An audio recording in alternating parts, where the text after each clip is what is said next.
자, 제2부 메시아의 도래, 메시아가 이제 올 곳에 대한 예언의 말씀들, 그리고 이루어져야 될 것들에 대해서 예언해졌던 말씀들이 9장부터 14장의 말씀 안에 기록되어져 있죠. 거기에 이제 9장부터 이렇게 쭉 연결을 시켜서 그 말씀대로 우리 한번 이제 깊이 있게는 못할 것 같고 여기 나온 대로 빨리빨리 진행하도록 하겠습니다. 자, 1번 하겠습니다. 열방에 대한 심판, 9장 1절로 8절의 말씀. 여기에 보면 우리가 지금 여기는 지금 그 뒤에 부분에서 1번, 2번으로 나눠지는 그곳에서 다 읽게 되죠. 근데 이제 알아줘도 다시 읽어야 되니까 바로 뒤에 또 읽어야 되니까 거기에서 읽도록 하겠습니다. 하나님의 심판은 결코 열방의 완전한 멸망에 있지 않다는 거예요. 그래서 죄를 정결하게 하고 여호와께 돌아올 수 있는 회개의 기회를 제공하는 데 있다. 그 심판이라는 것이 하나님의 심판은 곧 니콜하고 멸망 이렇게 되어 있지 않다는 거예요. 멸망이 되어 있지 않다는 거예요. 그것이 이제 만약에 그렇게 되어 있다면 어떤 의미가 되겠어요? 그건 심판받으면 큰일이죠. 끝나버리잖아요. 그죠? 근데 그렇게 하시지를 원하지 않으시는 거예요. 왜? 그렇게 해서 심판을 통해서 확실하게 가부간의 옳고 그름에 대해서 정리가 되면 그걸 보고 돌아올 사람도 있을 거란 말이죠. 그러니까 살리는 데 목적이 된 심판이 1차적으로 있어야 되고, 최종적인 심판은 이제 행위에 대한 결론적인 심판이 나올 거예요. 거기에는 이제 최후의 심판이기 때문에 그 심판은 그렇지만 여기에는 회개의 기회를 다시 제공해 주는 목적으로 한다는 거죠. 그러니까 우리한테 하나님께서 예수를 통해서 죄를 심판하시는 십자가의 심판을 하셨죠. 그것은 우리에게 회개의 기회를 주시기 위해서 심판을 하신 거예요. 그 다음에 우리한테 와서 넌 죄인이야, 넌 죄인을 깨닫게 하시면 죄가 있기 때문에 멸망받는 게 아니고 구원을 받는 거죠. 죄가 있기 때문에. 죄가 없는 사람은 구원을 시킬 필요 없잖아요. 자기가 죄가 없는데 구원을 왜 받아요? 이미 의로운 자리에 들어가 있잖아요. 물론 자기 의면은 여기 멸망받죠. 자기를 주장하지 않는 하나님의 의 가운데 들어간 사람들은 그렇게 죄에 대해서 말씀하지 않으십니다. 주님은 더욱 밝아져 가지고 하나님에 대해서 온전히 알기를 원하시죠. 오히려 이제 그런 것이 다른 것입니다. 그래서 여기에 죄악을 회개하지 않으면 어떻게 하냐? 그러면 죄를 회개하기 위해서 심판하셨는데 회개하지 않으면 멸망에서 벗어나지는 못해요. 그 자리에 있는 거예요. 죄에서. 그러나 회개하는 자들에게는 새로운 공동체의 회원이 되게 해 주신다. 그렇게 되는 거예요. 그러니까 여기서 이제 그 에클레시아가 하는 말처럼 못못으로부터 뽑아낸 자들 교회, 그럼 세상으로부터 이렇게 구별되어 나온 사람들은 그 교회가 되잖아요. 그들은 새로운 공동체죠. 그러니까 교회는 실제로는 교회를 다녀서 구원을 얻는데 더 큰 목적이 있는 게 아니었고, 전도를 받아서 말씀을 듣고 그 말씀을 받고 나도 구원을 받아야 되겠다. 그러니까 최소한 가르침 받는 데 목적이 아니고 구도자가 되어 있어야 되거든요. 구원을 받아야 되겠다라는 생각을 가지고 오는 사람들이 주가 되어야 되는데, 지금의 교회는 그렇지 않잖아요. 너도 교회 한번 가봐. 배우고, 세상 사람들 입장으로는 옳은 것만 가르치고, 잘 가르치고, 그런 게 도덕적인 목적도 많이 있잖아요. 근데 그것은 교회의 목적이 아니에요.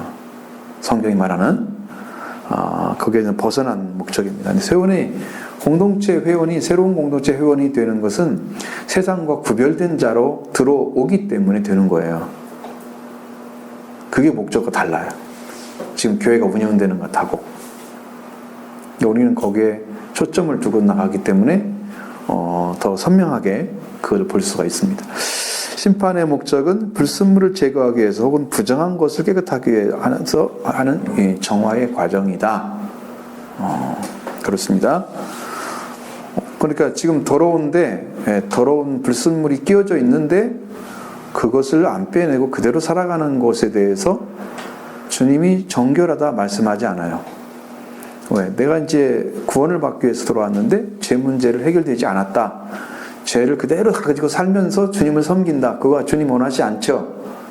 그러니까 심판의 과정을 거치는 거죠. 단련의 과정을 거치는 거죠. 훈련을 시키죠. 그것이 이제 하나님의 심판의 관련 과정에 있단 말이에요. 이게 완전한 심판이 아니야. 이렇게 있다가 이 부정한 것을 깨끗하게 해서 그 정화의 과정을 거치도록 하는 것이 그 심판의 목적이 된다는 거예요. 예수 그리스도가 오신 것도 심판을 위한 게 아니고 멸망을 위한 것도 아니고 구원을 위해서 오셨습니다. 지금도 역시 동일하게 우리의 구원을 위해서만 일하십니다.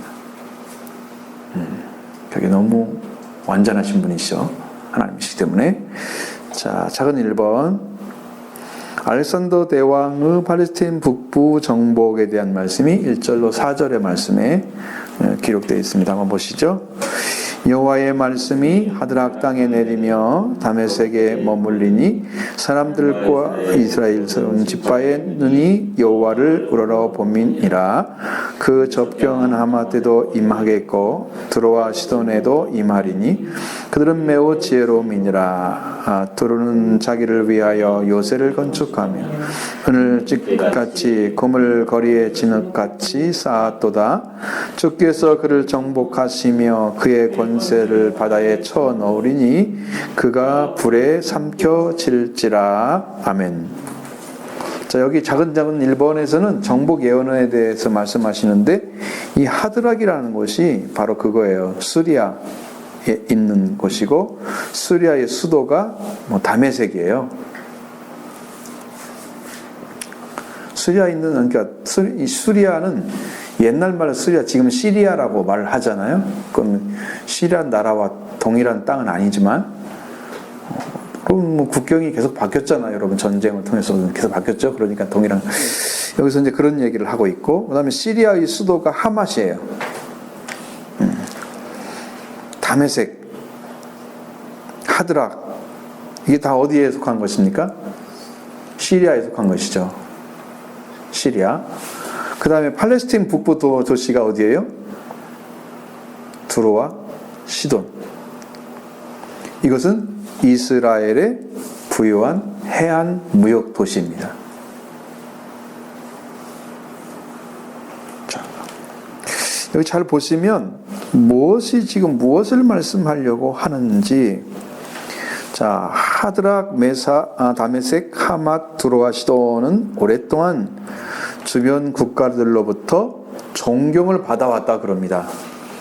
굉장히 좋은 어떤 본보기가 있었던 거예요. 예를 들면 무역을 잘해서 돈을 많이 벌어서 부유하게 되면 잘 살 수 있잖아요. 좋은 의미에서 이건 잘 사는 것에 포함되는 거예요. 잘 산다고 하는 것은 삶의 의미가 더 깊어져야 되고요. 더 좋은 삶이 이루어져야 되는 거죠. 잘 사니까 돈을 헛되게 써가지고 풍락을 즐기면서 향락적인 삶을 살아가는, 거기에 목적을 둔 거예요. 잘 사는 게 아니고 좋은 의미에서 존경을 받았다 그 말이에요. 그 도시들이. 그런데 이제 특히 두로와 지중해 동쪽 연안에 있는 항구 도시입니다. 무역 중심의 도시였습니다. 무역을 많이 한다는 건 수험 사람들이 많이 왔다 갔다 하면서 장사를 하는 곳이잖아요.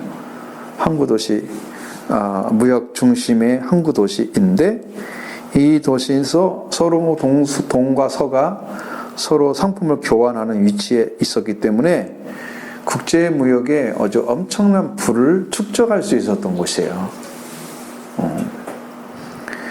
이렇게 해서 돈이 많으니까 강해지잖아요, 사람들이. 그래서 여러 나라들이 두루를 포위해서 점령을 하려고 했지만 모두 실패합니다. 왜? 돈이 많으면 여러분 가질 게 많잖아요. 가질 수 있는 것이 많잖아요.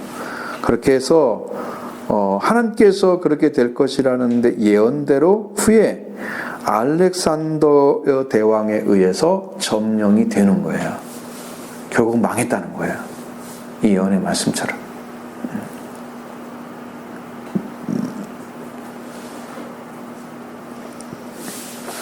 이 모든 일은 알렉산더가 태어나기 200년 전에 이미 예언된 말씀이었어요. 그런데 이루어지는 거예요. 그러니까 우리가 보기에는 200년이 굉장히 긴 세월이지만 하나님 보시기에는 이게 세월이 짧은 거죠. 인간의 시간이 아니기 때문에. 그래서 이거 무슨 말을 하려고 하느냐, 성경이 이 예언된 말씀대로 이루어졌다는 걸 얘기하려고 하는 거예요. 하나님 말씀이 헛된 것이 있나? 잘못된 것이 있나? 여러분이 사무엘 상하를 읽어보면 거기에 나타난 내용 중에 아주 중요한 내용 중에 사울에 대한 택함이 나오잖아요. 그런데 하나님께서 그 사울을 세운 것에 대해서 후회를 하시다고 나온단 말이에요. 근데 성경에서 바로 그자다 그러면 사무엘이 기름 붓도록 하잖아요. 근데 이제 거기에서 보면 하나님께서 택한 자라고 말하지 않고 너희가 원하는 왕이 여기 있다 그러면서 기름을 부으라 그래요. 하나님이 택한 왕은 다윗이었어요. 그는 택한 자가 아니었어요. 사울은. 너희가 원하는 왕이다 라고 그걸 표본으로 삼아서 그가 멸망이 되어지는, 너희들이 원하는 왕들은 이런 왕들이야, 표본을 보여주고 다윗을 세운 거예요. 하나님께서 왕의 표본으로 세운 거죠. 백성들이 원하는 표본으로 세운 것이 사울이었어요. 선택에 의한 것이 아니었어요. 그러니까 하나님께서 말씀하신 대로, 예언하신 대로 이루어진 거죠. 그것도 바로 그 자리에서 이루어진 거잖아요. 얼마 안 돼서. 그러니까 역사는 하나님의 말씀대로 그대로 흘러간단 말이에요. 우리는 그가 주신 말씀을 어떻게 이루어졌는지를 역사적으로 보면 확실하게 역사에서 이것이 성취가 되는 걸 볼 때 뭐라 할 수 있어요? 예언은 정확하다. 반드시 이루어진다. 여기에 초점이 맞춰져야 돼요. 여러분을 볼 때마다. 하나님은 이걸 이루셨다. 이미 이루셨다. 라는 거죠.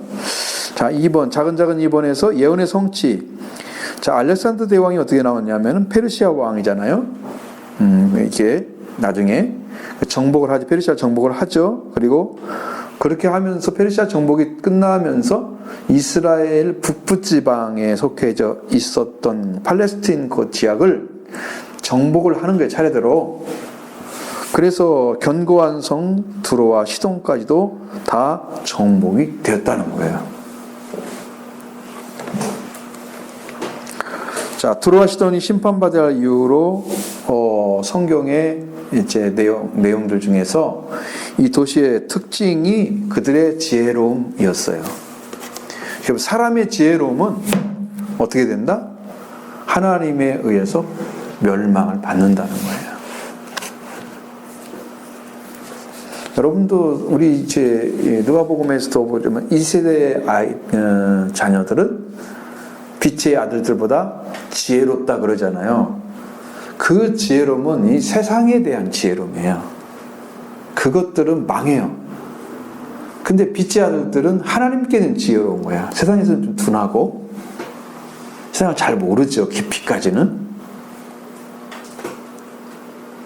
여기 두로와 시돈은 세상의 지혜를 가진 사람들이에요. 그러니까 이런 사람들은 멸망을 당한다 이 말이에요. 그러니까 그걸 아셔야 돼. 내가 세상의 지혜롭느냐, 똑똑하냐, 하나님 사람의 지혜를 패하셨다고 말씀하고 있잖아요. 인간의 지혜는 하나님 없이 가진 지혜이기 때문에 하나님은 알지 못하는 지혜는 하나님이 인정하지 않으십니다.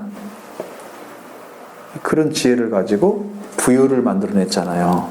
부자 강국을. 그들의 지혜로움 때문에.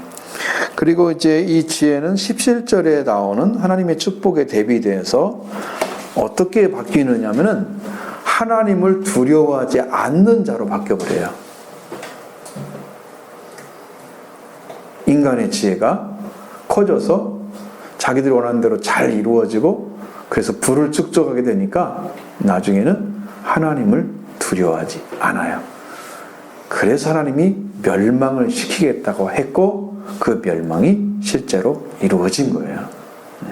그래서 인간적이고 세상적인 지혜는 바로 하나님을 두려워하지 않는 지혜이다. 난공불락의 요새처럼 그 대변되는 그 막강한 방어 군사력을 가지고 활발한 해상 무역을 했던 그런 통해서 얻었던 엄청난 부고 가진 그 지혜의 증거, 그걸 가지고 있었잖아요. 근데 그러나 지혜의 근본이 하나님을 경외하는 게 없는 인간의 지혜는 하나님의 심판을 받을 수밖에 없는 거예요. 그러니까 여러분의 지혜를 의지하지 마시고 하나님의 지혜를 의지하시기 바랍니다. 하나님을 경외하는 것이 지혜라고 말씀하고 있잖아요. 여호와를 아는 것이 명철이니라. 하나님을 알지 못하는 것은 지혜가 아니죠. 확실하게 우리는 지혜가 아닌 거예요. 우리에게. 다른 사람은 지혜일 수 있어요. 그러니까 너는 불신자고 나는 신자인 거죠. 차이가 있어야 되죠. 그래서 이게 철동 같은 방어를 해도 하나님의 심판을 막아내지 못했습니다. 그리고 오히려 나중에는 조롱거리가 되고 말았습니다. 그래서 영원한 보장이신 여호와 하나님의 근본적인 지혜, 그분의 말씀대로 피하는 것만이 최상의 안전책인 것을 우리가 성경을 통해서 보여줍니다. 여호와께 피하는 자는 복이 있도다. 언제나 하나님께 피하시면 됩니다. 그것이 성경 하는 얘기예요. 힘든 일이 있든, 물론 이제 어떤 세상에 내가 알지 못해서 어떻게든 잘못된 방향으로 가다가 그렇게 될 수도 있고, 알지 못해서 그렇게 하나님을 길로 안 갈 수도 있고, 그럴 수도 있지만, 여러 가지 경우의 수가 있지만, 최후에는 하나님께 피하는 게 그게 지혜란 말이에요. 그것이 지혜야. 그러니까 빨리 피하시면 돼. 하나님 이거 어떻게 해요? 그리고 그 앞에서 안지어를 얻고 주님의 의로 따라가면 이제 거룩한 백성이 되죠. 그렇게 축복을 받게 됩니다. 자, 작은 두 번째, 알렉산더 대왕의 팔레스틴 남부 정복에 대한 말씀이 5절로 8절의 말씀에 기록되어 있습니다. 보시죠. 아스글론이 보고 무서워하며 가사도 심히 아파할 것이며 에그로는 그 소망의 수치가 되므로 역시 그러하리라. 가사에는 임금이 끊어질 것이며 아스글론에는 주민이 없을 것이며 아스돗에는 잡족이 거주하리라. 내가 블레셋 사람의 교만을 끊고 그의 입에서 그의 피를 그의 이사이에서 그 가증한 것을 제거하리니 그들도 남아서 우리 하나님께로 돌아와서 유다의 한 지도자 같이 되겠고 에스그로는 여부수 사람 같이 되리라. 내가 내 집을 둘러 진을 쳐서 적군을 막아 거기 왕래하지 못하게 할 것이라. 포악한 자는 다시는 그 지경으로 지나가지 못하리니 이는 내가 눈으로 친히 봄이니라. 아멘. 자, 작은 1번 정복 예언에 대한 말씀이죠. 팔레스틴 남부 아스글론, 가사, 에그론, 아스돗에 대해서 멸망을 예언하고 있습니다. 그 멸망의 원인이 뭘까? 그랬더니 그 멸망의 원인은 6절로 7절의 말씀과 같이 그들은 뭐가 있었어요? 6절 끝에 내가 블레셋 사람의 교만을 끊고 뭐가 있었어요? 교만이 있었죠. 7절에는 가증한 것이 있었죠. 그의 피를 입에서 그의 이사이에서 가증한 걸 제거한다고 말씀하셨죠. 우상 숭배에 대한 것입니다. 에그론, 여부수 사람 이런 사람들을 해서 바로 그 교만한 거죠. 1절로 4절의 말씀에 전체적으로 북에서부터 남으로 이동을 나타낸다면 5절로 8절의 말씀은 그 움직임은 일정한 방향을 보여주지 않습니다. 남쪽에서 북쪽으로 이렇게 올라가면서 얘기를 했는데 여기는 그런 방향이 없어요. 그러면서 블레셋은 수리아와 베니게 지역 국가의 패망, 그리고 특히 다메섹과 두로가 여지없이 무너지는 것을 보고 크게 놀랬을 것이라고 합니다. 근데 5절로 8절에서는 기록된 지리적으로 불규칙하게 배열된 도시들은 순서는 아마도 이들의 당혹감을 나타내는데 의미가 있지 않나? 여기도 망하고 여기도 망하고 여기도 망하고 이렇게 막 집어지면서 이 멸망에 대한 이야기를 하고 있는 거죠. 블레셋 사람, 블레셋 도시, 팔레스타인, 그러니까 도시에 중에 갓이 제외된 것은 유다 우시아에 의해서 이미 멸망을 당했을 것이기 때문에 들어가지 않았어요. 역대하 26장 6절에 이제 거기에 이제 나온단 말이에요. 우시아에 의해서, 유다 우시아에 의해서 멸망을 당한 도시가 팔레스타인이 블레셋의 갓이란 도시였다. 그래서 이 블레셋에 대한 심판은 그들을 정결하게 하는 목적도 있었습니다. 여러분, 어떤 곳이 한번 망하고 나면 새로운 어떤 것이 싹 틀 수도 있잖아요. 어떤 걸 싹 쓸어버렸어. 예를 들어 집이 막 무너졌어. 그 집이 무너지면 또 그대로 짓지 않잖아요. 새로운 집을 짓잖아요. 그럴 때 새로운 모델을 갖다가 집을 지을 수도 있잖아요. 그렇게 되는 것과 똑같이 어느 도시가 망해버리면 옛날 도시처럼 똑같이 가지는 않죠. 새로운 문화를 가져올 수도 있죠. 아, 이대로 살면 우리가 망하는구나. 그것도 알 수 있죠. 그러니까 여러 가지 이제 문제들을 해결점도 찾아낼 수 있는 거예요. 회복을 위해서. 그런 의미예요. 우리의 삶이 좀 잘 안 됐어. 사는데 뭐가 문제가 많아. 저는 여러분 이런 걸 많이 느껴요. 여러분. 이해가 이상할 정도로 이게 뭐지? 왜 이렇게 이런 마음이 생기지? 이런 것들을 많이 경험을 해요. 지금도. 이거 무엇을 하늘 마시려고 이게 막혀져 있는 것처럼 느껴지고 왜 그러지? 이게? 그러니까 이게 어느 부분에 딱 가면은 저는 답이 나오거든요. 하나님 하시는 일이 알아진단 말이에요. 분명히 그럴 때가 온단 말이에요. 그래서 블레셋 교만을 끊는 것은 죄에 대한 심판의 과정이면서 동시에 그들을 깨끗하게 하는 정결의 과정이 들어가 있다는 거예요. 너 교만하니까 너는 멸망을 받아야 돼. 그리고 그 자리에 멸망을 시키는 게 아니고 그냥 망하게만 해. 응? 없애버리지 않아. 황폐한 땅이 되게 하진 않아. 그러면 정복이 되어서 다른 나라가 들어왔으면은 그 나라의 통치를 받을 거 아니에요. 하나님의 블레셋에 가정한 우상제의를 제거한 결과 7절에 그렇게 결과하죠. 나오죠. 가정을 제거한다 그랬죠. 그들의 입에서 그의 피를 그의 사이에서 그 가정을 제거하리니 나오죠. 제거하는까지 나와요. 그러면 블레셋의 남은 자는 다윗 시대의 여부스처럼 정치 종교적으로 이스라엘의 당당한 일원으로 편입되어서 하나님의 통치를 받게 될 수도 있다는 거예요. 망하는 것이 그들에게 복이 될 수도 있다는 거예요. 거꾸로 전화위복이 완전히 될 수도 있는 상황을 하나님께서 이루어질 수도 있습니다. 그러니까 이게 놀랍게도 남은 자 사상이 여러분 성경에 남은 자 사상이 있죠. 여러분 뭐 상수리나무도 나오잖아. 상수리나무 이제 그런 나무들이 어떻게 돼요? 잘라질지라도 거기에 남은 자가 있을 거다. 구루터기가 나오죠.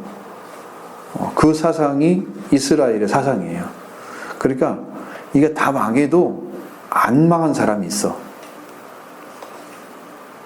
아합 시대에 감춰진 7천이 있다고 그랬단 말이에요. 하나님께서 엘리야에게 다 망한 것처럼 보이는데, 그러니까 이 시대에도 지금 여러분이 알지 못하고 이 세상은 지금 여러분 그거 보셨는가 모르지만 깜짝 놀랐어요. 이제 그 국민의힘 그게 윤 후보가 있잖아요. 그 사람이 조용기 목사의 거기를 갔어요. 근데 저희를 표하면서 갔는데 갑자기 제가 아는 많은 그 유명한 목사들이 있어요. 그분들이 붙잡고 믿지도 않는 사람인데 붙잡고 기도를 해줘버린 거야. 그게 사진이 찍혀서 올라왔어요. 와, 이 사람들은 무산 숭배하는구나. 너는 우리 지역 사람이니까 무조건 대통령 되라. 뭐 그런 식이지. 우리 편이니까. 안수를 아무나 해주나요? 안수를? 저는 보통 사람 안 하잖아요. 얼마나 구별된 것인데 그런 불신자, 그런 나쁜 행적을 가진 그런 사람에게 붙잡고 무조건 기도를 해줘가지고 뭐 하겠다는 거예요, 그게. 그 무분별한 이 종교 형태, 타락한 종교 형태 안 되죠. 하나님은 그걸 분명히 이것은 너희들은 아주 무당과 같은 존재이라고 하나님 보실 거예요. 그것도 나이 든 드신 분들이에요. 그 정신없는 사람들이 있어요. 무조건 자기가 축복하면 다 되는 것처럼. 두려워요, 그런 것들. 자, 근데 이스라엘의 남은 자 사상은 아주 중요합니다. 오늘날 우리에게도 그것이 있을 거예요, 분명히. 하나님께서 우리가 보기에는 다 타락하고 이렇게 보잘것없는 시대로 살고 있는 것처럼 보이지만 숨겨오는 자들이 있어요. 하나님께서 각 곳곳에 하나님을 섬기면서 헌신하는 자들이 분명히 있어요. 충성스럽게 하나님 앞에 순종하는 자들이 있어요. 분명히 그들을 사용하실 것입니다. 이 시대에 나는 우리 교회가 그렇게 됐으면 좋겠어요. 그게 남은 자 사상이에요. 그런 자리에 들어가야 있을 수도 있습니다.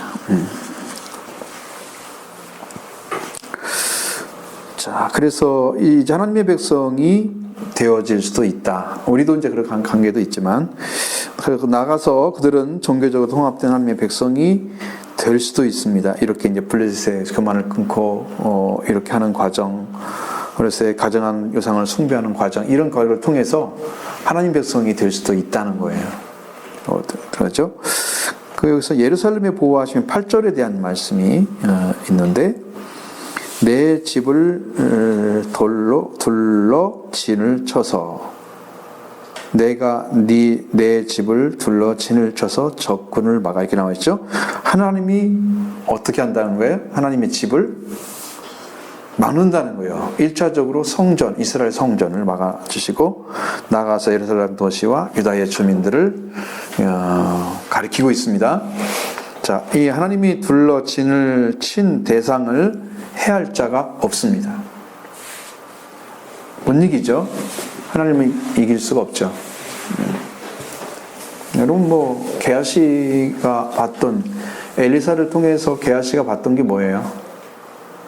사마리아 사람들이 쳐들어와서 그들을 사마리아 성에 쳐들어와서 7천인 잡아 죽인 역사 하잖아요. 근데 이제 그들이 왔을 때도 하나님께서 뭘 했습니까? 눈이 안 보이게 해서 그들 집에 들어가게 만들죠. 살마네셀. 그래서 나중에 부하한테 쳐 죽임을 당하고, 하나님을 괴롭히고 하나님께 나오는 자들은 하나님이 가만두지 않으십니다. 그러니까 하나님의 백성들을 여러분 쉽게 생각하면 안 돼요. 정말로 하나님이 이게 안 되겠다 그러면 하나님이 치시는 경우가 있어요. 저는 한 2번 경험을 했기 때문에 제가 말씀드릴 수 있습니다. 확실하게. 하나님께서 행하시면 그렇습니다. 그리고 하나님이 지켜주시면 결단코 무너뜨릴 수가 없습니다. 그러니까 거기 안에 들어가는 것만은 엄청난 축복인 거죠. 지킴을 받으니까, 전능자의 손이 함께하고 계시니까. 이 예언은 알렉산더가 예루살렘과 성전을 파괴하지 아니한 사실에서 1차적으로 이루어졌다고 볼 수가 있습니다. 거기 들어가지 못하게 하시고, 나가서 예언은 하나님의 백성에 대해서한 하나님의 보호를 의미하고 있습니다. 하나님의 백성을 위협하는 그런 사람들에 대한 묘사는 하나님의 백성, 어떤 적에 계셔도 그들을 보호해 주실 거다고 확약을 하는 거예요. 여러분도 이제 그런 약속을 받으셔야 돼요. 저는 이제 다윗에 대한 약속을 받았기 때문에 내가 너에게 영원한 언약을 영원히 언약을 맺는다 하시면서 다윗에게 허락하는 확실한 은혜니라. 그 말씀이 지금도 기억이 나거든요. 그러니까 약속한 말씀을 하나님이 지키시니까 우리가 영원한 언약이 된 거죠. 다윗은 언약을 폐하지 않는다고 약속을 또 하시는 거예요. 약속만 하신 게 아니고 약속하신 걸 폐하지 않는다고 또 약속을 해주시는 거예요. 그러니까 영원히 폐하지 않는 약속이 다윗에게 왔던 거예요. 그런 약속처럼 하나님의 언약을 맺고 있는 백성들은 하나님이 보호해 주십니다. 그러니까 이것은 우리의 삶에 있어서 엄청나게 큰 축복이에요. 성경 안에 들어있는 것이고 우리를 위해서 하나님이 예비해 놓은 것입니다. 여러분이 받으라고 주신 거죠. 그래서 특히 포악한 자들, 애굽의 간역자들 등 감독과 같은 말에 대해서 언급을 해주신 출애굽 3장 7절 같은데 이렇게 나와 있죠. 네, 이런 하나님의 보호가 출애굽의 연장선상에 있음을 보여주고 있습니다. 뭐냐면은 하나님은 고통당하는 자들의 걸 보시고 그들의 호소를 들으시고 그들의 간구를 들으시고 그들을 구원해 주시는 거. 근데 이제 그것이 왜 그들의 입에서 나왔느냐 그러면 아브라함과 이삭과 야곱의 하나님을 기억하였더라. 그 고역을 치르면서 이스라엘 백성들이 그 하나님을 바라보죠. 거기서 출발한 그 하나님이 이스라엘 백성들 안에 계속 계시면서 그런 사랑을, 그런 은혜를 베풀고 계셨던 거예요. 자, 하나님께 돌아오기만 하면 여러분 무한대한 복을 하나님이 예비해 놓으셨어요. 이건 아무리 외쳐도 부족합니다. 왜? 너무나 많이 많은 걸 주시고자 하는 건데 하나님이 우리가 받을 자리에 서서 일을 달라고 하지를 않으니 기도하다가 말고 그래서 못 주잖아요. 기도해서 응답받고 그게 이루어질 때까지 믿고 의지해서 다 받아내야 돼요. 이 땅에 여러분 하나님의 능력이 오는 통로가 기도입니다. 은혜 받는 자, 복이 있는 자죠. 자, 2번 작은 2번 예언의 성취입니다. 알렉산더 대왕이 위에서 언급한 것처럼 팔레스타인 지역을 남부 지역을 거침없이 점령을 했는데, 근데 알렉산더가 예루살렘에 진군하던 중 이런 말을 들었다고 합니다. 꿈속에서 가지 말라. 그렇게 말을 들었대요. 꿈에서. 그러니까 이것이 그냥 어떤 도시를 쳤다 이런 한 가지로 우리가 해석하면은 이 나라 같은 크게 번영을 했기 때문에 이 왕이 어떤 굉장한 카리스마나 어떤 이 리더십에 의해서 이루어졌다라고 생각할 수 있잖아요. 그런데 하나님이 하시는 일 가운데 이 사람들이 쓰임 받고 있었다는 거예요. 그렇게 만들어진 것도 하나님의 역사 가운데 있다는 거예요. 고레스를 사용했듯이, 다리왕을 사용했듯이 하나님은 그렇게 일을 해 가신단 말이에요. 역사는 이렇게 봅니다. 알렉산더가 여러 도시를 멸망시켰으나 예루살렘은 멸망시키지 않았다고 말해주고 있습니다. 그는 이성을 위협했지만 그 위협을 결코 현실로 옮기지 않았다. 그러면 이 장군이 도착하기 전에 유대의 제사장이 하나님께로부터 왔다고 느껴지는 꿈을 꾸었는데, 그 꿈에 대제사장의 옷을 입고 성 밖에서 알렉산더를 만난다는 말을 들었습니다. 그와 함께 제사장들이 흰 제사장복을 입고 같이 갔는데 이 장면은 알렉산더를 깜짝 놀라게 했다. 사실 그는 그와 똑같은 장면을 꿈속에서 봤던 거예요. 그리고 알렉산더는 예루살렘을 평화롭게 입성하였고 그 백성에게 어떤 식으로든지 해를 입히지 않았다. 그런 것이 이분이 이제 책에 이오비스라는 책에 이오비스라는 사람이 쓴 책에 와 있단 말이에요. 실제 이 사람이 겪었던 이야기를 쓰는 거죠. 그건 누가 사용하신 거예요? 하나님이 사용하신 거예요. 예루살렘 멸망하지 않도록. 또 망하면 어떻게 돼요? 이제 돌아온 백성이 얼마 안 됐는데 그거 망하면 어떻게 돼요? 하나님이 데려온 게 아니게 되죠. 하나님이 예루살렘 성을 지키지 않으신 거죠. 하나님이 그 성전을 짓다만 터도 다 부시게 만든 거잖아요. 허락해 주지 않으셨죠. 하나님이 안 하시면 못합니다. 사람이 계획해도 하나님 인도하지 않으면 못합니다. 하나님이 인도하시면 다 됩니다. 내게는 능치 못할 일이 없느니라. 헬라의 알렉산더 대왕의 정복의 의의가 뭐가 있느냐? 알렉산더는 세계를 정복하는 야망을 가진 사람이었는데 하나님께서 알렉산더를 하여금 세계 문화를 헬라 문화로 병립시켜서 복음의 전파의 길을 활짝 열어놓았다. 왜? 헬라 문화가 전파되면서 뭐가 퍼졌어요? 그들의 언어가 퍼졌어요. 그래서 헬라어로 그야 신약 성경을 쓰게 하시고 신약 성경이 읽혀지게 하시는 그런 역사를 이 사람을 통해서 활짝 열어놓은 거예요. 그리고 헬라어를 할 수 있었던, 지금은 영어 같은 헬라어를 썼던 그런 바울은 당연히 거기서 복음을 전하기에 엄청 유리했죠. 이렇게 벌써 만들어 놓으시고 하나님 일을 진행하셨던 거죠. 그래서 알렉산더 대왕이 이렇게 세계어를 갖다 세계의 공용어를 헬라어로 하게 만들어서 하나의 문화권으로 만들어 놓은 거예요. 이것은 언어의 장벽을 뛰어넘어서 이제 하나님의 세계 복음화에 크게 기여하게 되는 그런 역사를 이 사람을 통해서 이루어진 거예요. 그냥 쓰임 받는 게 아니야. 역사적으로 큰 역할을 감당한 사람. 그리고 빨리 죽잖아요. 그 사람이 살았으면 세계가 어디 갈지 모른다는 정도로 아주 큰 일 했던 분인데 단명을 하죠.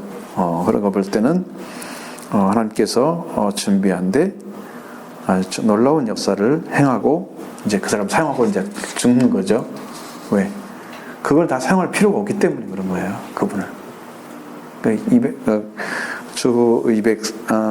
주전 233년에 요절을 했다 그래서 알렉산더가 순식간에 죽어버린 거예요. 큰 입원입니다. 선한 목자로 오실 메시아 9장 9절부터 10장 12절의 말씀까지 이게 쭉 기록이 되어져 있습니다.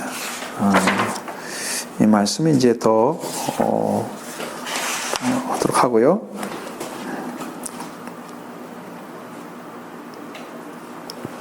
자, 20세기에 들어와서 일어난 가장 커다란 현대인들의 의식 변화는 지도자를 그들의 의식 속에서 추방했다는 겁니다.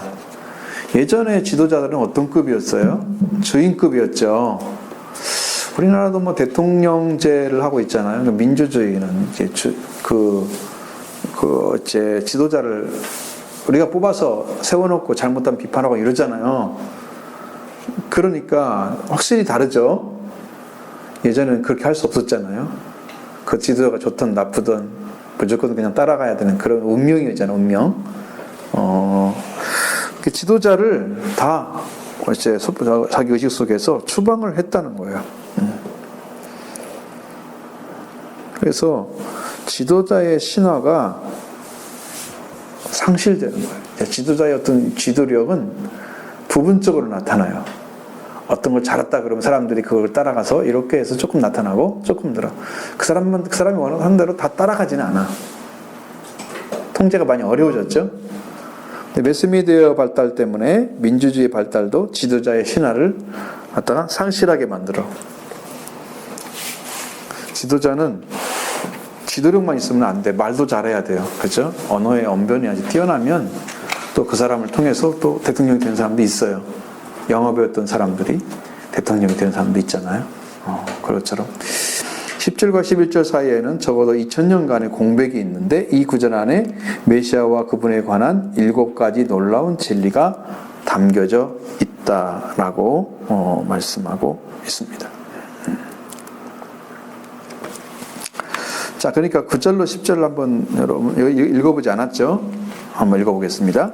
시온에 따라 크게 기뻐할지어다. 예루살렘을 따라 즐거이 부를지어다.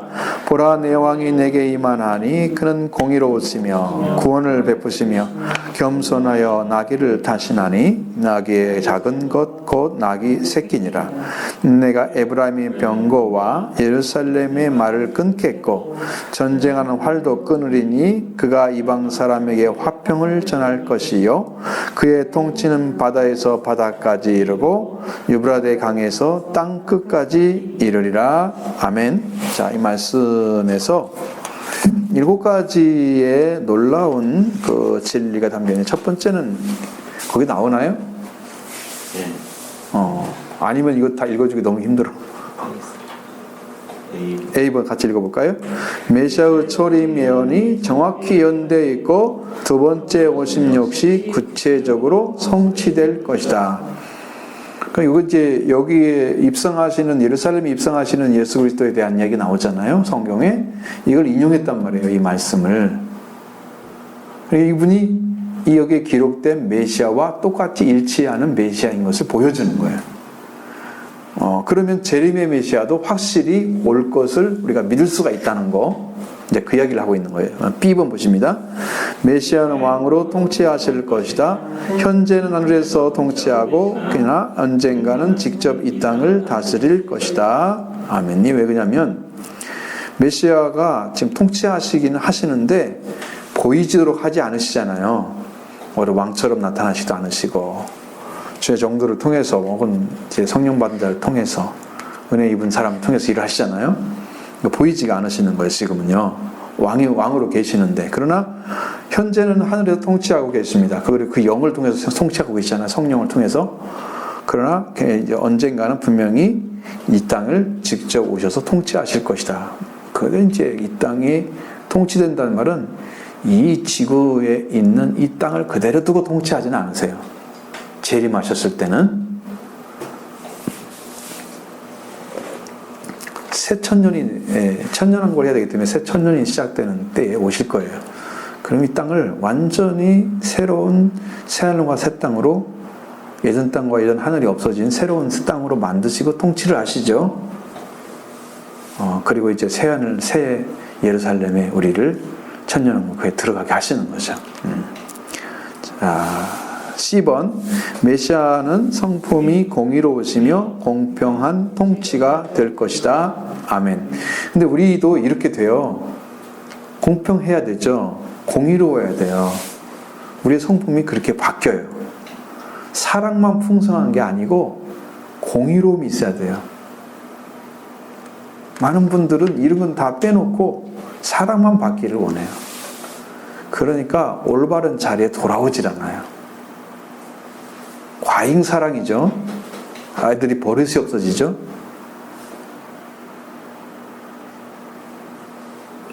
큰 돌보기만 해주니까 애기처럼 변해버리는 거예요. 유치원 아이들처럼.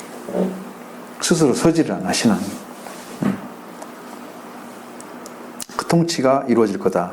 D번 그분은 영적 구원과 공적적으로 자신을 따르는 자들의 육체적 구원을 베푸실 것이다. 그렇게 됩니다. 그래서 영적 구원이 이루어지고 육체적 구원도 베풀어질 거다. 이건 뭐냐면 이제 예수님 오실 때에는 여러분들이 이 땅에 있는 몸을 가지고 가지 못하고 영적인 새로운 몸을 입어야만 됩니다. 예수님의 몸처럼 그 입을 옷을 주시죠.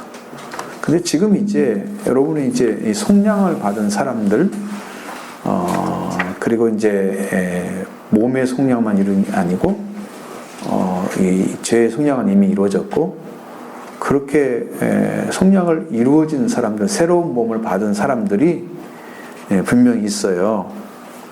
육체적인 구원이 이루어져야 돼요. 우리한테 이루어져야 됩니다. 자, 2번 메시아는 겸손하고 온유하시다. 성품이 그러셔야 돼요. 왜냐하면 이렇게 안 되시고 굉장히 올곧으시고 음한 하시면 그 연약하고 그 힘이 없는 사람들은 한 사람 돌볼 수가 없어요. 겸손하기 때문에 영접을 하시는 거예요. 받아들이시는 거예요. 온유하기 때문에 그들을 돌보실 수 있는 거예요. 그래, 그 성품 때문에 다른 사람이 그 품 안에 들어올 수가 있는 거예요.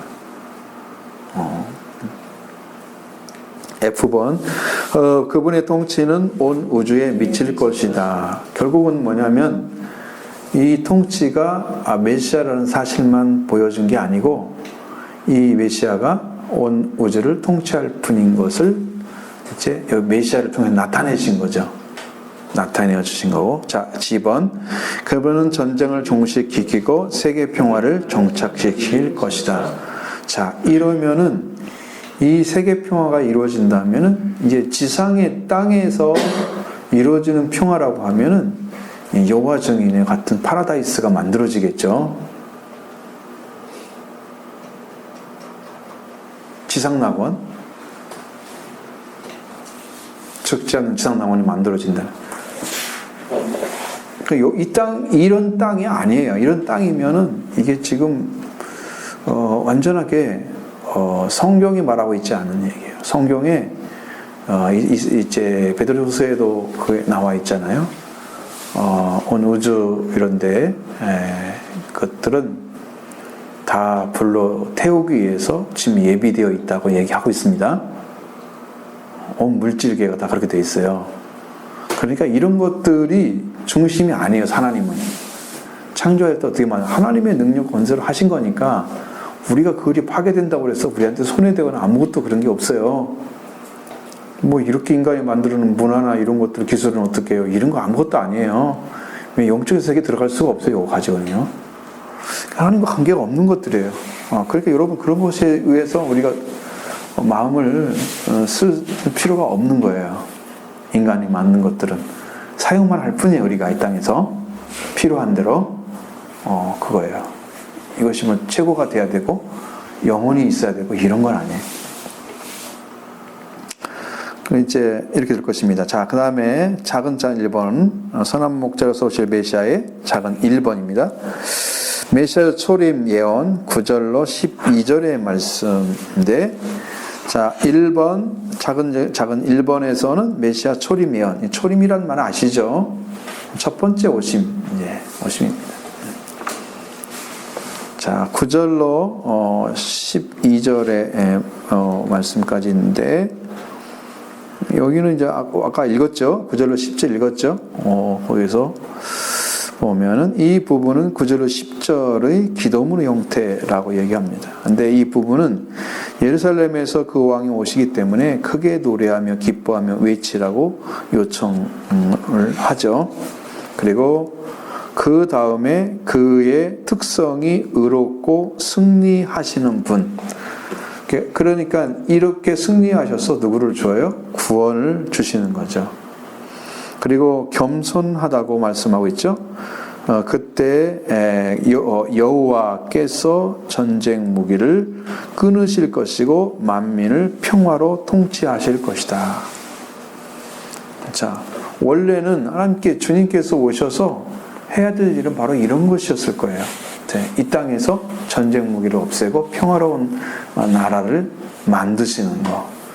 하나님의 나라가 하늘에서 이룬 것처럼 땅에서 이루어지기를 기도하라 그랬잖아요. 그러나 이 기도대로 지금 되고 있는 건 아니에요. 이 땅에서. 왜냐하면 여러분 살고 있는 세상이 그렇지 않잖아요. 우리 윗세대도 있었고 그렇지만 이게 하나님 나라가 임해서 사는 삶이 아니잖아요. 죄와 사망이 같이 공존하고 있는 거죠. 생명의 역사도 같이 공존하고 있는 거죠. 이게 꼭 베델과 같아요. 베델. 영적으로 보면. 자,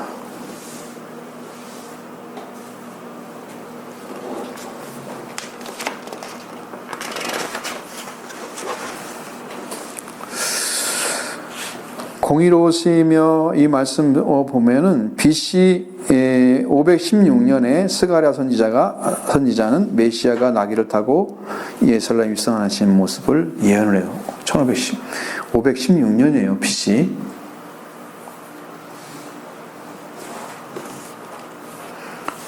그러니까 500년 전이죠. 500년 전.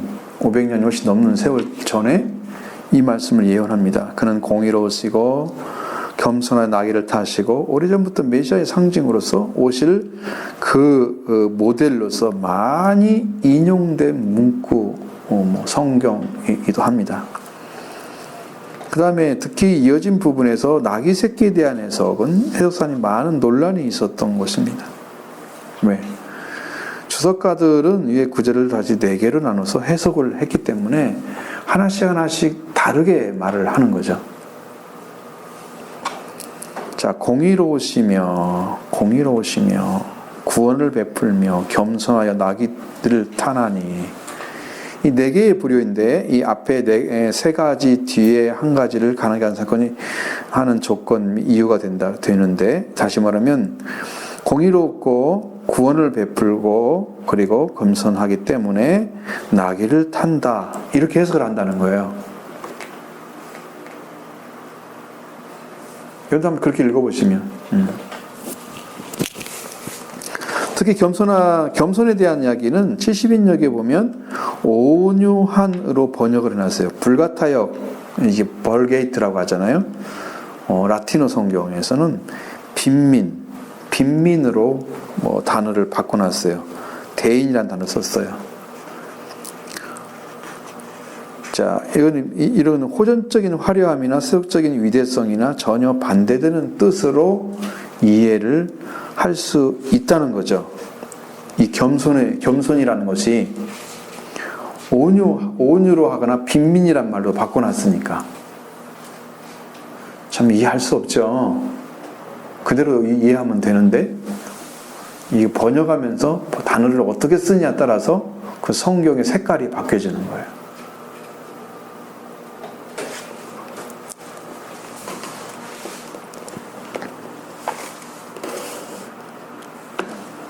근데 이제 그 유명한 그 칼빈이나 스텐바그나 아니면은 카이란 그런 사람, 유명한 주석가들은 이제 순환의 묘사를 지배하고 상징적인 모델로 이렇게 파악을 하고, 오히려 고난의 종으로, 그러니까 가난하다, 겸손하다는 말이 고난의 종으로 봐야 된다, 이렇게 해석도 한단 말이에요.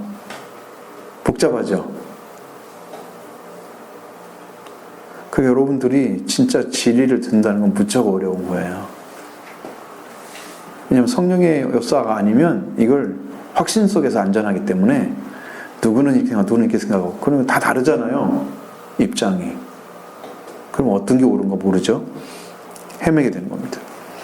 마태도 같은 입장을 취했다 그럽니다. 한편 뭐라고 썼냐면, 나귀는 나귀 새끼에 대해서 대인은 평강의 왕을 상징하는 모습으로 이해합니다. 아까 말씀드렸죠. 대인이 뭐라고요? 빈민이라고 그랬죠. 그 대인이 평강의 왕으로. 그러니까 부자가 아니고 빈민이니까, 근데 그분은 평화의 왕이야 라고 모습으로 이해를 한단 말이죠. 델리치라는 그런 학자는 뭐냐면, 나귀의 어떤 변덕스러운 성격을 특징으로 해서 삼아서 평화롭게 다스리는 것이 아니라고 이게 입장을 밝히는 거야. 이건 평화의 왕이 아니야, 이 사람은. 나귀를 탔으니까. 나귀는 변덕스러운 그 성격을 말하고 있다는 거야. 근데 우리가 주로 나귀를 타는 이유는 아주 가난한 사람이 타는 게 맞아요. 부자는 말을 탔죠. 나귀는 일을 시켰을 때 승용의 도구가 천천히 가는데 쓰는 그런 동물이에요. 걔가 짐도 많이 못 실어요, 나귀는. 그런 존재. 무슨 거기다가 바퀴 달린 그런 그런 것을 일을 할 수 있는 그런 능력이 없어요. 마차나 이런 것 할 수 있는 능력이 없어요. 너무 작기 때문에 쓸 수가 없어요. 그런 건 그게까지는 안 커요. 그런데 이렇게 생각을 합니다. 그러나 전반적인 주석가들은 해석은 평강의 왕을 상징하는 것과 일치한다. 왜? 겸손하기 때문에 평화의 왕이 될 수가 있는 거예요. 이게 지금 메시아의 성품을 가리키는 거예요. 고난의 종으로서 상징하기도 하고 이걸 포용하고 있다고 이해하기도 한다. 이렇게 이제 생각하는 거죠. 두 가지로 보시면 될 것 같아요. 그 다음에 이제 메시아가 온 세상에 주시는 평화는 군대의 힘으로 주어지는 것이 아니다. 10절의 내용은 뭘 어떻게 한다고 다 나왔어요? 10절에는 에브라임의 병거와 예루살렘 말을 끊는다고 그랬잖아요. 전쟁의 활도 끊을 것이다. 그리고 이방에는 화평을 전하고 그의 통치는 바다에서 바다에 이르고 에브라 대강에서 끝땅까지 이를 것이다. 그렇게 얘기했잖아요. 그러니까 평화는 뭐가 존재돼야 돼요? 전쟁이 종식돼야 돼요. 전쟁이 있으면 평화가 올 수가 없어요.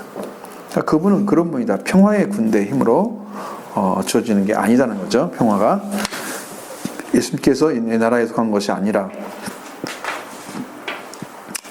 자, 예수님이 이제 이 땅에 오셔가지고 이 땅의 임금처럼 사람들이 삼으려고 하는 것 자체에 대해서 반대하셨죠.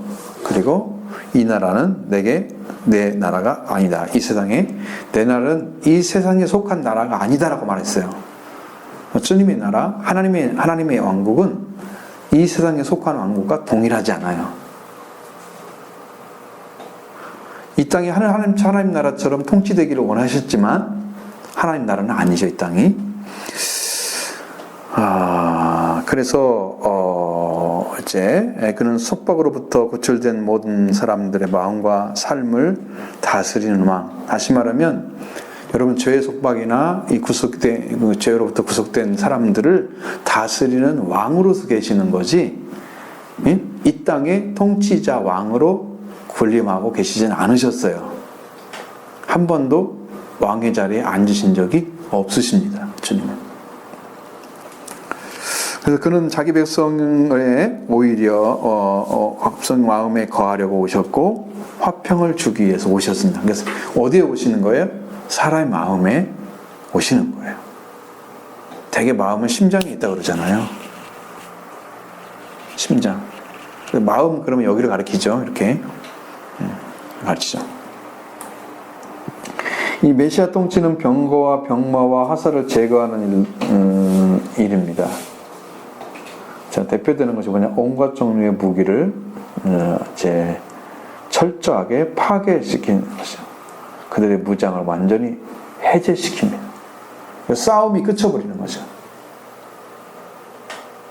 주님이 이루실 나라, 이 메시아가 하실 나라.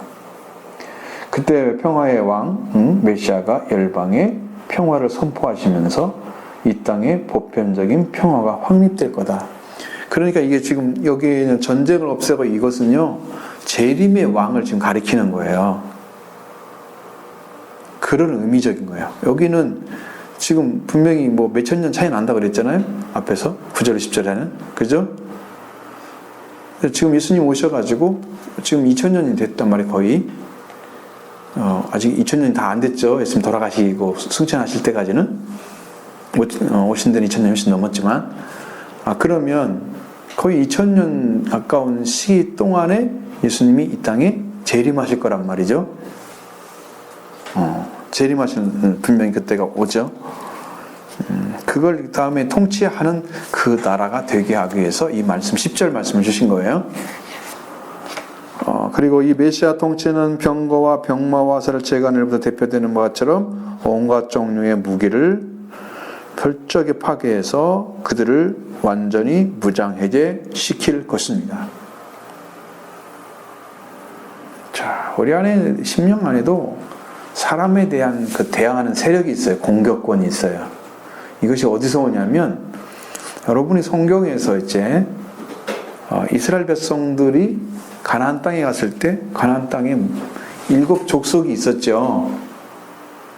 7 족속이 있었잖아요. 그 족속들이 영적으로 말하면 내가 구속의 은혜를 입고 말씀에 완전히 깨어져서 하나님의 나라에 소속됐어요.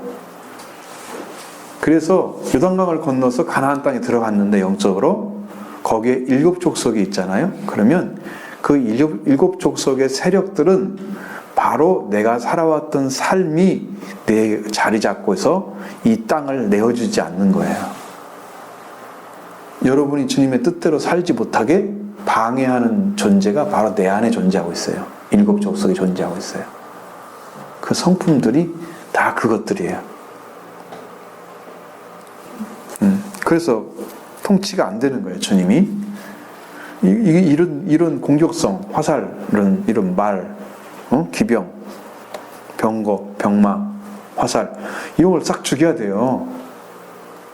내 안에서 말씀에 순종하는 것은, 순종해서 내 안에 뭐만 나와야 되냐면, 내 심령 안에서, 내 심령 안에 성령으로 역사하는 말씀이 나와야 정상적인, 완전한 크리스찬이죠.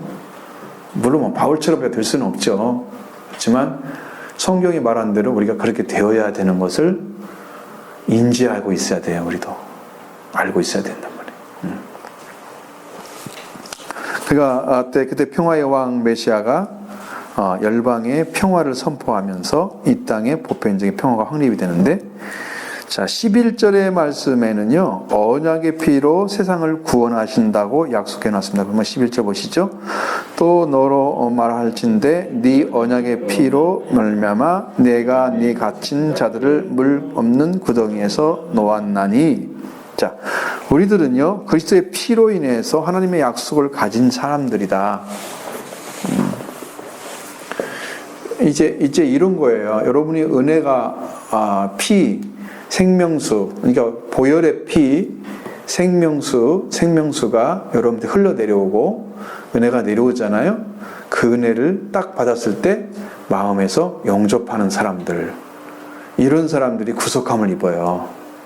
그러니까 이 말씀이 들어갔을 때, 말씀이 직접적으로 여러분 심령 안에 팍팍 들어가서 믿어지면 주님이 와서 일을 하신단 말이에요. 속죄와 부활을 다 입혀주는데, 이 말씀이 들어가서 그 일을 해야 되는데 내가 이해를 못해, 받아들이지를 못하면 내 안에 그 일이 안 생겨.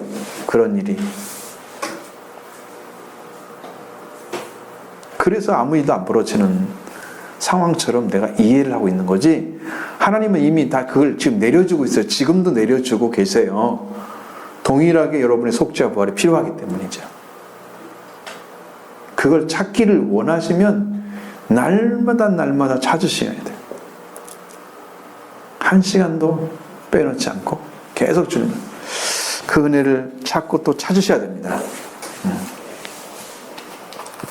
이건 엄청 중요한 일인데 여러분이 그걸 받아들이지 못하니까 지금 그 약속의 말씀을 여러분이 붙잡아야 돼요.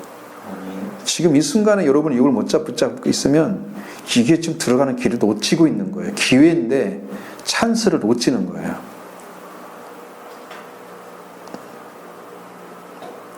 붙잡으시기 바랍니다. 확실하게. 예수 그리스도의 보혈의 능력은 여러분의 죄를 사해 주십니다. 용서해 주시는 능력을 가지고 있습니다. 주의 피로 씻음 받을지어다. 이루어질 것입니다. 이 말씀을 붙잡고 가셔야 돼요. 그래서 우리가 이 언약을 약속을 받아서 이거 지키기만 하면은 괜찮았습니다. 우리는 구원을 받게 되는 겁니다.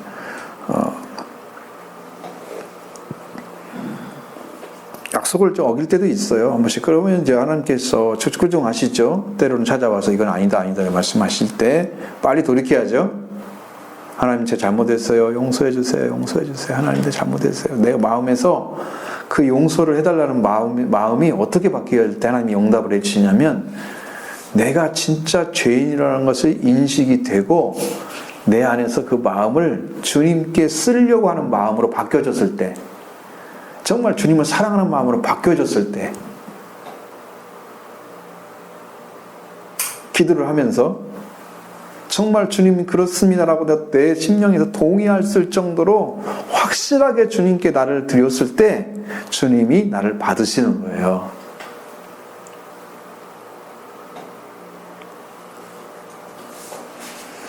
이것도 은혜의 길입니다.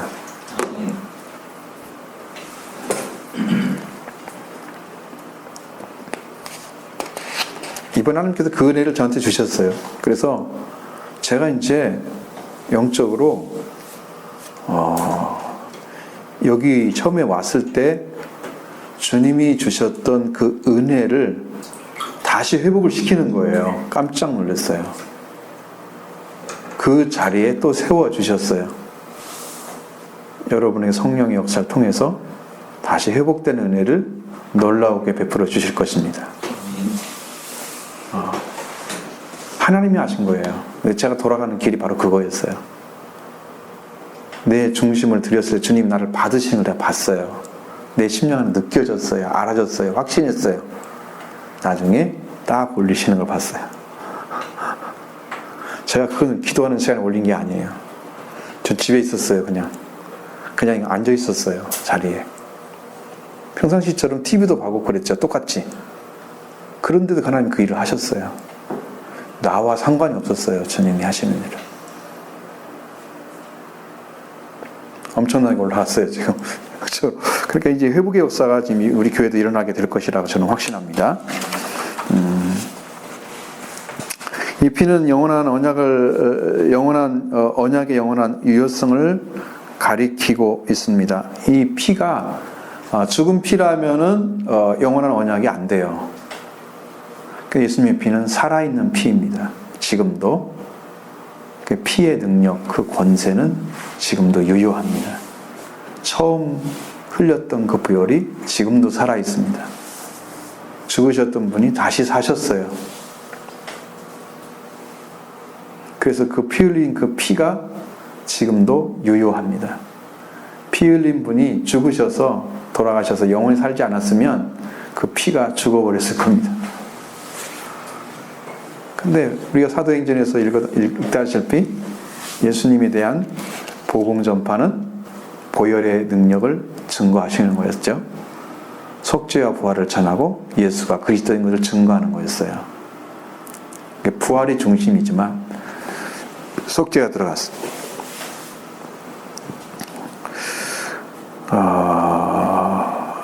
분명히 이제 이렇게 됩니다. 그래서 이 언약, 피의 언약의 영원한 유효성을 가리키는 표지가 뭐냐면 이 영원성은 언약에 대한 하나님의 신실하신 사역을 통해서 확보가 된다. 그러니까 여러분에게 다가와서 실제로 오셔서 여러분의 속죄를 이루시는 과정을 겪게 하시면서 그 일을 여러분한테 이루십니다. 그러면 여러분들이 속죄받은 자가 딱 돼버리잖아요. 이 속죄의 능력이 점점 확보가 되는 거예요. 다른 사람에게도 가고 또 가고 또 가고.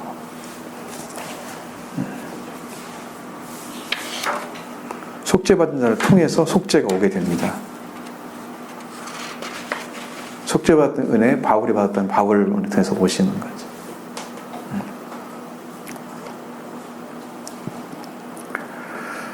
자, 이 말씀은 또 포로 생활 중에서 요셉의 구출 사건과 연결시킵니다. 요셉이 어디에 빠뜨려졌을까요? 그 형제들에 의해서 물 없는 구덩이에 빠졌죠. 물 없는 구덩이에서 어떻게 했어요? 건져냈죠? 그와 같이 해줄 거다. 우리는 지금 구덩이에 빠져 있는 거예요. 물이 없어서 죽진 않았어요. 물이 있었다면 물에 빠져서 익사할 수 있겠죠. 물 없는 구덩이 같은 곳에 살고 있어요. 지금요. 우리가 거기에서 건져내시는 거예요.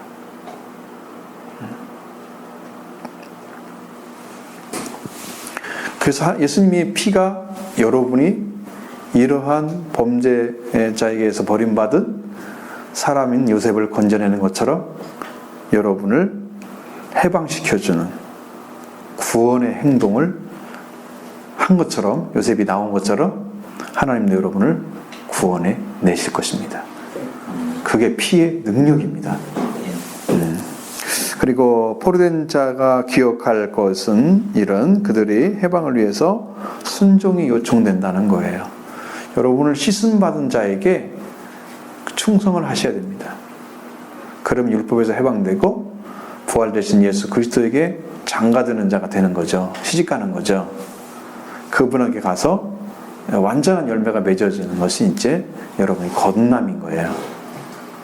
부활로 말미암아 예수 그리스도의 죽은 자가 된 부활로 말미암아 너희를 거듭나게 하사. 그랬죠? 거듭나는 능력, 그 거듭나게 하신 능력은 부활의 능력이 사용됐습니다. 여러분을 영이 다시 살게 하신 거예요. 첫 번째는 씻어주신 거예요. 죄에서. 내가. 그 다음에 그 거듭나는 새로운 생명이 태어나는 것은 부활의 주님이 오셔서 태어나시는 거예요. 거듭나게 하셨죠? 그러면 갓난아기가 돼요. 이게 너무나 확실한 것입니다.